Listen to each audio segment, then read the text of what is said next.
নমস্কার বন্ধুরা, দীপালিস কিচেনে আপনাদের সকলকে স্বাগত জানাচ্ছি। শীতকাল হচ্ছে পিঠে পুলি বানানোর সময়। তো প্রায় দিনই সকলের ঘরেই পিঠে পুলি তৈরি হচ্ছে। তো আজকে আমি এই শীতকালে স্পেশাল তিনটে পিঠে পুলির রেসিপি আপনাদের সাথে একই ভিডিওতে শেয়ার করেছি।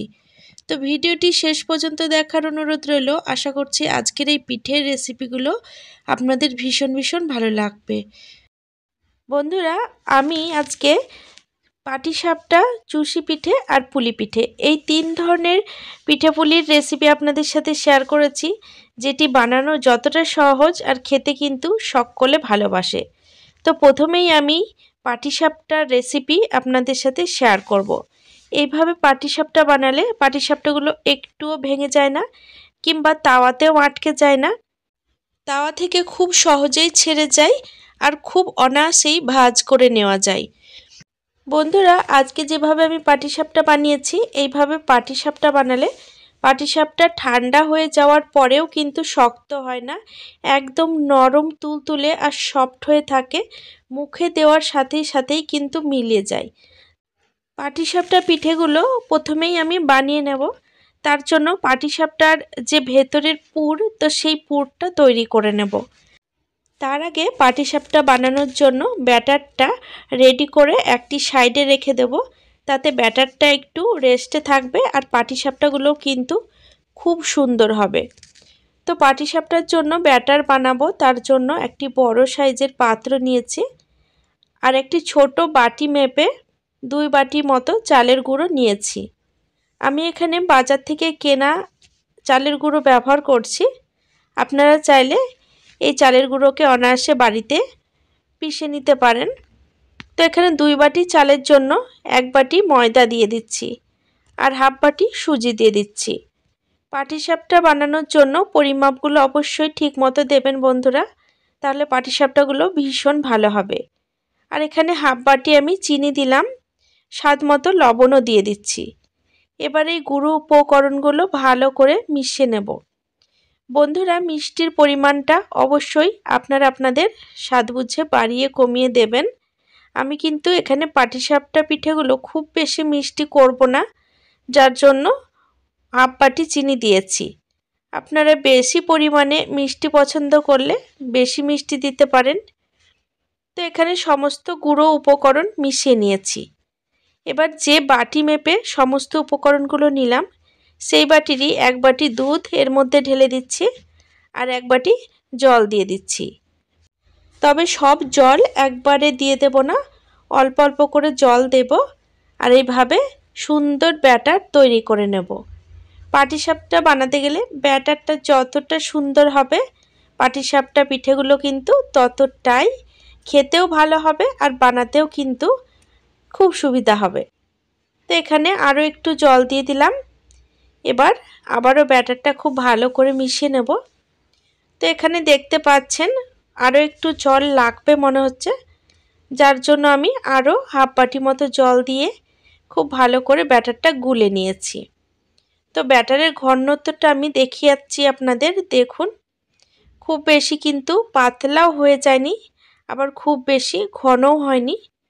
ঠিক এই রকম ঘনত্বের ব্যাটার পাটিসাপটা বানানোর জন্য তৈরি করে নিতে হবে। তো ব্যাটারটা একদম রেডি। এবার আমি ঢাকা লাগিয়ে এক সাইডে 10 মিনিটের জন্য রেখে দেব, কারণ এর মধ্যে সুজি দিয়েছি, ততক্ষণে সুজি কিন্তু ফুলে যাবে আর ব্যাটারটা আরও একটু টাইট হয়ে যাবে। তো এটি ঢাকা থাক, ততক্ষণে আমি ওভেনের ওপর একটি কড়াই বসিয়ে দিয়েছি। এবার পাটিসাপটার জন্য পুর তৈরি করে নেব।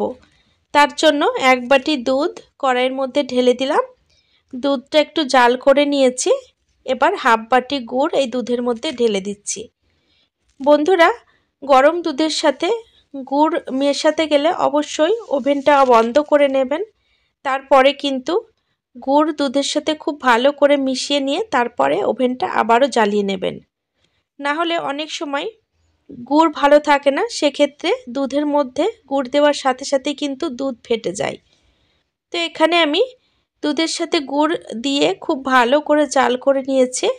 এবার 1 বাটি মতো নারকেল কোড়া দিয়ে দিচ্ছি। নারকেল কোড়া দিয়ে আবারও কিছুক্ষণ নাড়াচাড়া করে নেব, যতক্ষণ না পর্যন্ত দুধটা ঘন হয়ে আসছে। তো কালারটা দেখুন একদম চেঞ্জ হয়ে গেছে। এবার অল্প একটু ঝোল ঝোল থাকা অবস্থাতেই আমি এর মধ্যে এক বাটি খোয়া দিয়ে দিচ্ছি। এবার সমস্ত উপকরণ আবারও খুব ভালো করে মিশিয়ে নেব। বন্ধুরা, আপনারা চাইলে ভেতরের পুর শুধুমাত্র নারকেল দিয়েও দিতে পারেন, খুব ভালো লাগে খেতে, কিংবা সুজি দিয়েও বানাতে পারেন, অথবা আমি যেভাবে বানালাম অর্ধেক নারকেল আর অর্ধেক খোয়া দিয়ে বানাবেন। এটি খেতে কিন্তু দুর্দান্ত হয়। তো কিছুক্ষণ নাড়াচাড়া করে নিলাম। তো সমস্ত উপকরণ খুব ভালো করে মিশিয়ে নিয়েছি। এখন ওভেনটা বন্ধ করে দেব আর এটি ঠান্ডা হওয়ার জন্য রেখে দেব। এদিকে 10 মিনিট পরে ব্যাটারটা দেখুন অনেকটা ঘন হয়ে এসেছে। এখন হাতা চামচের সাহায্যে আরও একটুখানি ব্যাটারটা ফেটিয়ে নেব। তো ব্যাটার একদম রেডি। এবার পাটিসাপটাগুলো বানিয়ে নেওয়ার পালা। তার জন্য ওভেনের ওপর তাওয়া বসিয়ে তাওয়া ভালো করে গরম করে নিয়েছি। এবার তাওয়ার ওপরে অল্প একটু তেল দিলাম আর তেল পুরো তাওয়াটায় ভালো করে ছড়িয়ে নিলাম। এবার 1 হাতা মতো ব্যাটার তাওয়ার ওপর এইভাবে দিচ্ছি আর হাতার পেছন দিয়ে এইভাবে একটু গোল করে নিতে হবে। তো উপর দিকটা দেখতে পাচ্ছেন একদম হয়ে আসছে। এবার আমি অল্প একটুখানি পুর নিয়ে পুরটা এভাবে লম্বা করে এইভাবে সেট করে দিতে হবে। তারপরে একটা স্প্যাচুলার সাহায্যে হালকা হাতে এইভাবে রোল করে নিতে হবে। তাহলে কিন্তু খুব সহজে পাটিসাপটাগুলো তৈরি হয়ে যাবে। আর পাটিসাপটাগুলো দেখতে পাচ্ছেন বন্ধুরা একদম তাওয়াতে আটকে যাচ্ছে না, খুবই সহজে কিন্তু উঠে আসছে। একইভাবে সমস্ত ব্যাটার থেকে পাটিসাপটাগুলো আমি তৈরি করে নেব। একটি কথা আমি বন্ধুরা আপনাদেরকে বলে রাখি, সেটি হলো পাটিসাপটা বানাতে গেলে অবশ্যই ননস্টিকের তাওয়াতে বানানোর চেষ্টা করবেন। তাহলে কিন্তু পাটিসাপটাগুলো খুবই অনায়াসে উঠে আসবে, কড়াইয়ে বা তাওয়াতে লেগে যাওয়ার ভয় থাকবে না। বন্ধুরা, এই শীতকালে পাটিসাপটা খেতে ছোট থেকে বড় সকলেই কিন্তু খুবই ভালোবাসে। তো এইভাবে একদিন হলেও পাটিসাপটাগুলো বানিয়ে দেখবেন। এগুলো বানাতে যতটা সহজ, খেতেও কিন্তু ততটাই সুস্বাদু হয়। তো পুলি পিঠে বানাতে গেলে ঠিক মতো বানানো না হলে কিন্তু মনটা ভীষণ খারাপ হয়ে যায়। পাটিসাপটাও বানাতে গেলে তাওয়াতে যদি আটকে যায় বা তাওয়া থেকে না ছাড়ে ঠিক মতো, সেক্ষেত্রেও কিন্তু ভীষণ মনটা খারাপ হয়ে যায়। তো বন্ধুরা, আজকে আমি যেভাবে বানিয়ে দেখালাম ঠিক সেইভাবে পাটিসাপটা পিঠেগুলো বানিয়ে নেবেন। খুবই সহজে আর চটজলদি বানানো হয়ে যাবে। তো এখানে আমি সমস্ত পাটিসাপটাগুলো ঠিক একইভাবে ভেজে নিয়েছি। এবার আমি প্লেটের মধ্যে এগুলো সুন্দর করে সাজিয়ে নেব। তো বন্ধুরা, যেহেতু পাটিসাপটা পিঠে ঠান্ডা হয়ে গেলে খেতে বেশি ভালো লাগে, যার কারণে আপনারা অনেকটা পরিমাণে বানিয়ে রাখতে পারেন আর এগুলো ইচ্ছা হলেই খেয়ে নিতে পারবেন। তো এগুলো কিন্তু ঠান্ডা হলেও একটুও শক্ত হয়ে যায় না, একদম নরম হয়ে থাকে। তো প্রত্যেকটি পাটিসাপটা দেখতে পাচ্ছেন খুব সুন্দর কিন্তু ভাজ করা হয়েছে। এবার আমি একটি ভেঙে দেখাচ্ছি আপনাদের সামনে। দেখুন কতটা নরম হয়েছে এগুলো।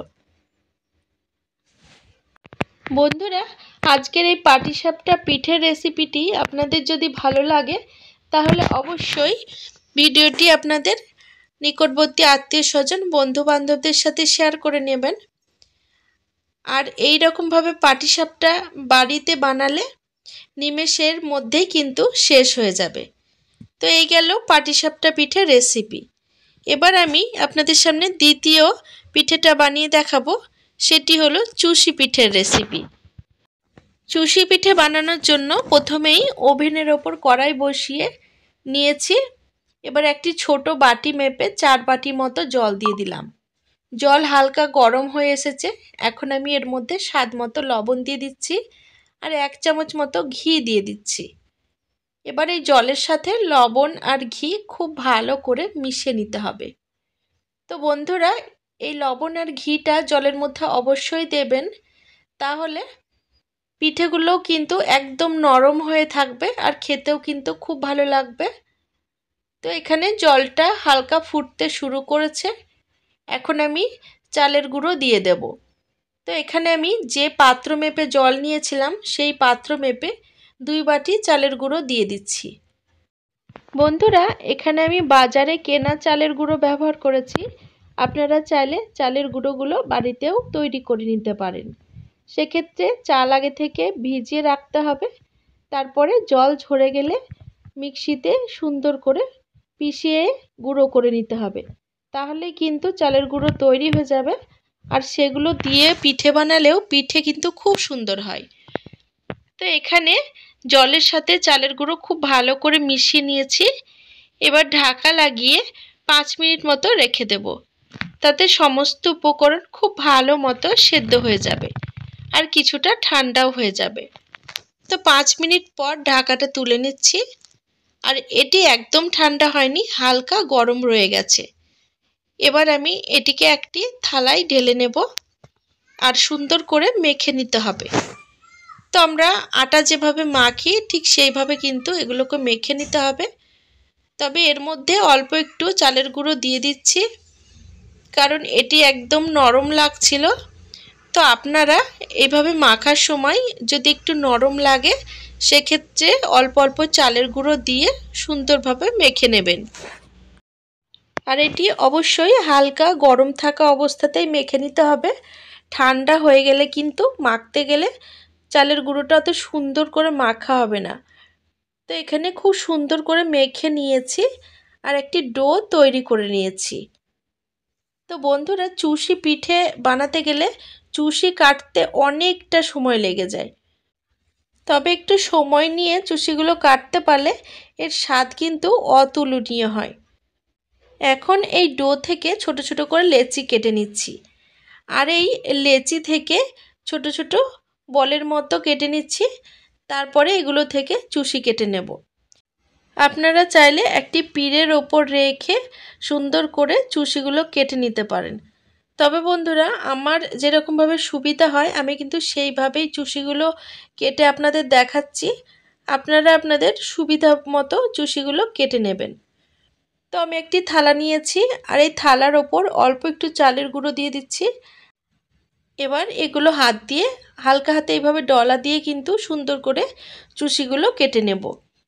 ঠিক একইভাবে এইভাবে প্রত্যেকটি চুষি আমি সময় নিয়ে কেটে নেব।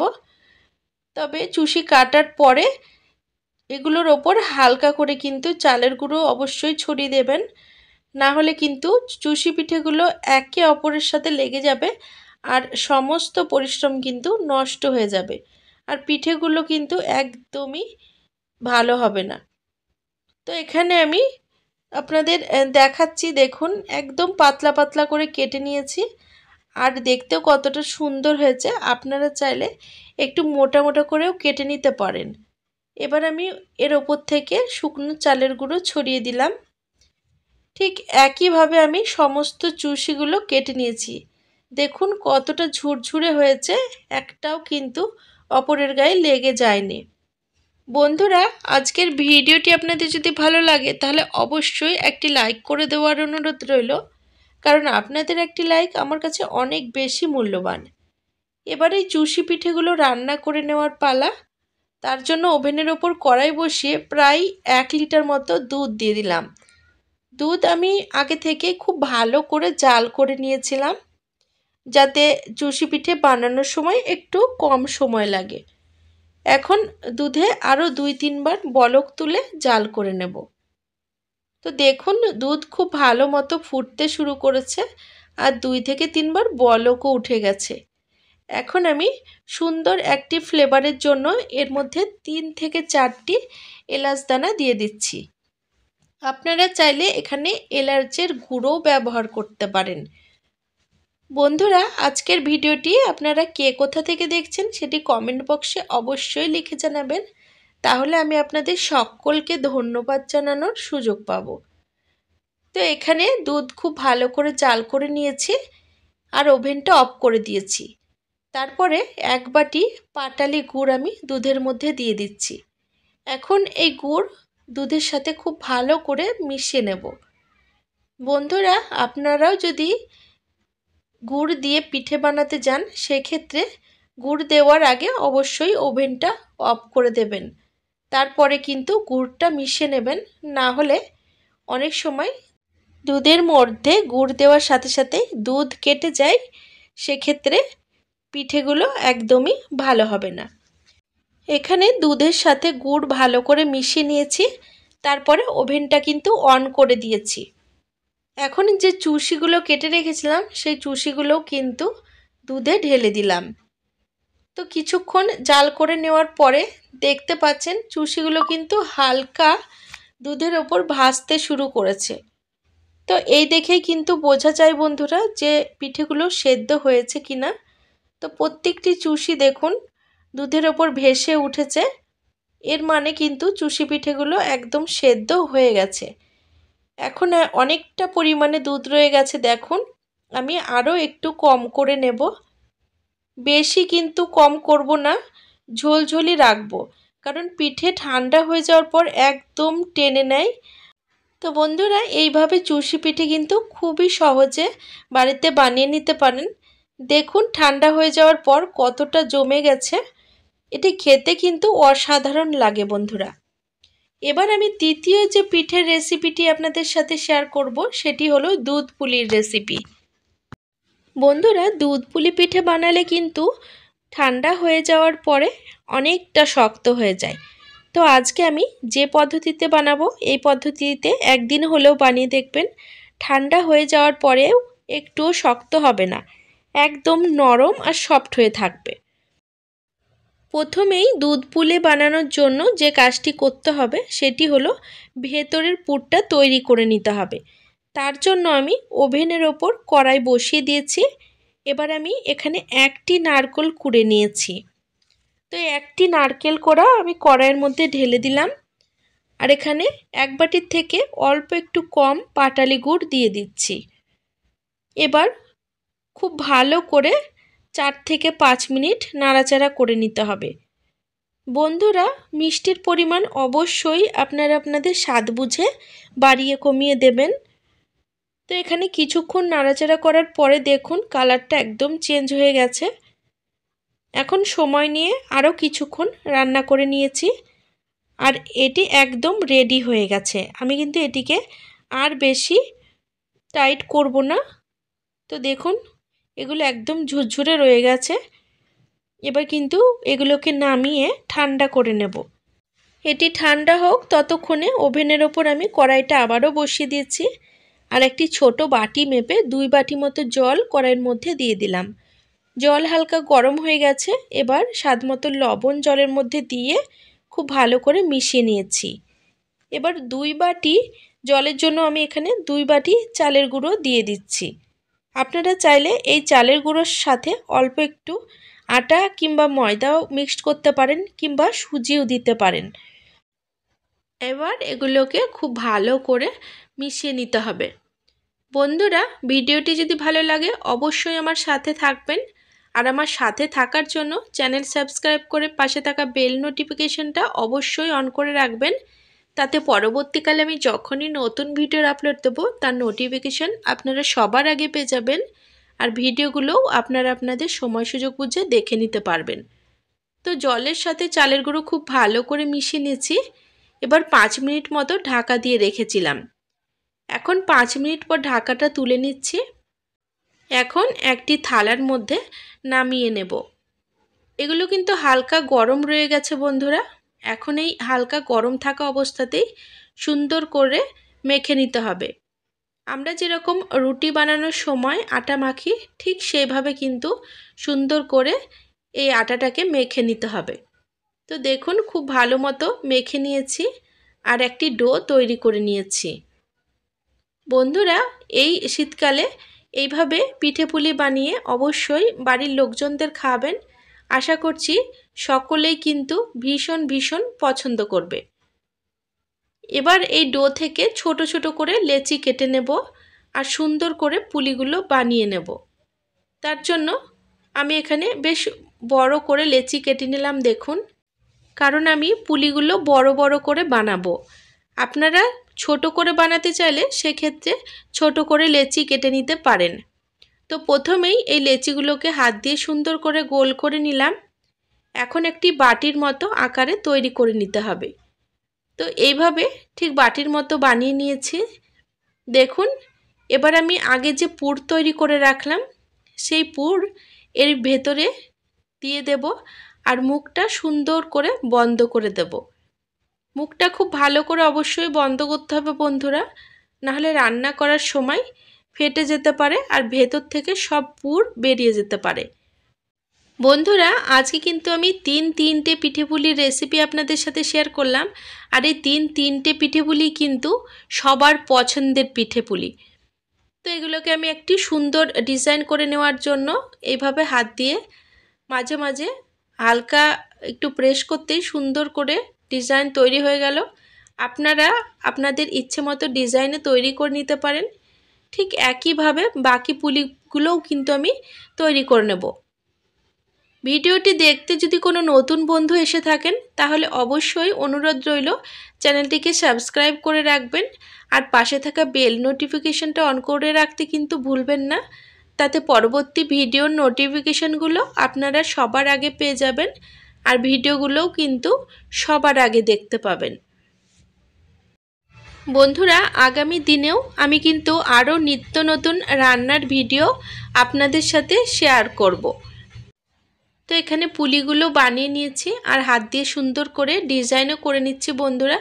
এইভাবে ডিজাইন বানিয়ে নিলে কি হয়, যখনই বানিয়ে কাউকে দেবেন তো দেখেই কিন্তু তার মনটা খুশি হয়ে যাবে। বন্ধুরা কোনো কিছু রান্না করলে সেটি খাওয়ার আগে দেখতে কতটা সুন্দর হয়েছে সেটা কিন্তু ভীষণই গুরুত্বপূর্ণ। তাই আমি পুলির ডিজাইনগুলো খুব সুন্দর করে দিয়ে নিলাম। তো দেখুন সবগুলো বানিয়ে নিয়েছি। এগুলো দেখতে কতটা সুন্দর লাগছে আর একদম সাদা ধপধপ করছে। তো এগুলোকে এবার রান্না করে নেওয়ার পালা। তার জন্য আবারও ওভেনের ওপর কড়াই বসিয়ে দিয়েছি। এবার আমি 1.5 লিটার মতো ফুল ফ্যাট ক্রিমের দুধ দিয়ে দিলাম। যেহেতু আমি একটু বেশি পরিমাণে পুলিগুলো বানিয়েছি তাই দুধের পরিমাণও খুব একটু বেশিই দিয়েছি।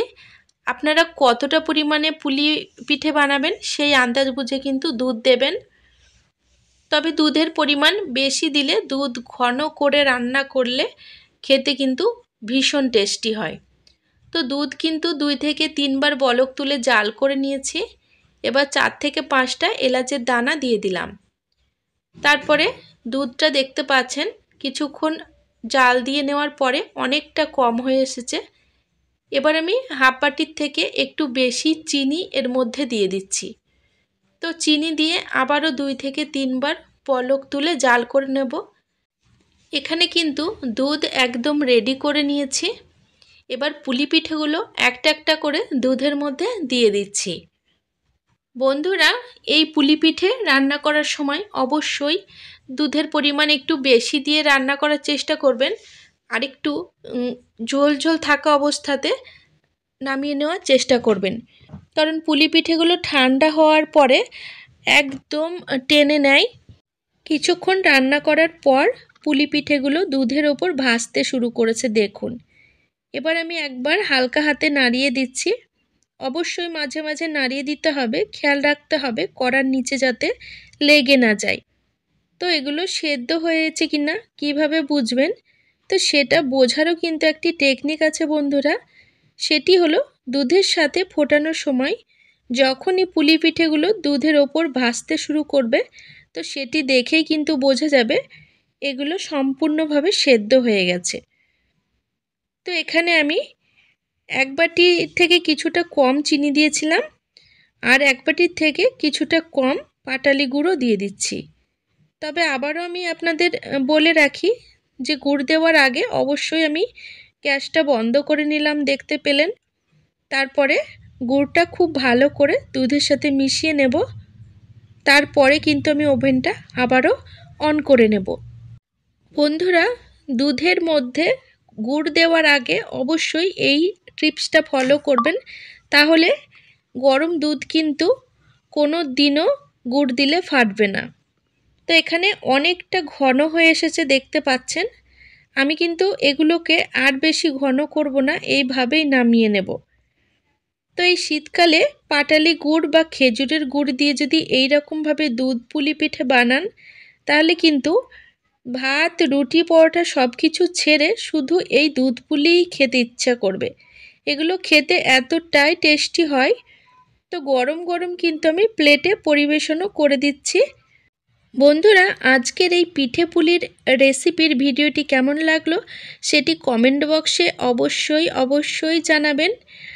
আর ভিডিওটি বন্ধু বান্ধব, আত্মীয় স্বজনদের সাথে শেয়ার করে নিতে যেন ভুলবেন না।